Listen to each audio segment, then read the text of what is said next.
أعوذ بالله من الشيطان الرجيم. بسم الله الرحمن الرحيم. آمن الرسول بما أنزل إليه من ربه والمؤمنون كل آمن بالله وملائكته وكتبه ورسله لا نفرق بين أحد من رسله وقالوا سمعنا وأطعنا غفرانك ربنا وإليك المصير. لا يكلف الله نفسا إلا وسعها لها ما كسبت وعليها ما اكتسبت. ربنا لا تؤاخذنا إن نسينا أو أخطأنا.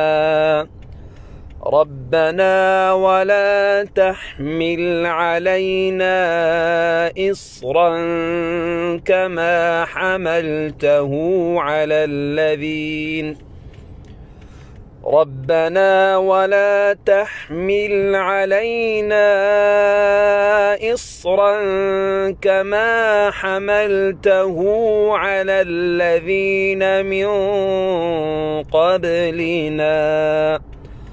ربنا ولا تحملنا ما لا طاقة لنا به واعف عنا واغفر لنا وارحمنا أنت مولانا فانصرنا على القوم الكافرين. رسول الله صلی الله علیه و سلم فرمودند شخصی که در شب این دو آیت آخری سوره بقره را بخواند آن شب الله تعالی را کفایت می کند. کفایت از چی؟ از شر انسانها، کفایت از شر جنها، کفایت از آفات، کفایت از امراض، کفایت از مصیبتها، کفایت از دردها، از تمام انواع بلاها. پس این دو آیت را هنگام شب فراموش نکنیم تا اینکه الله تعالی ما را از بلاها حفاظت کند.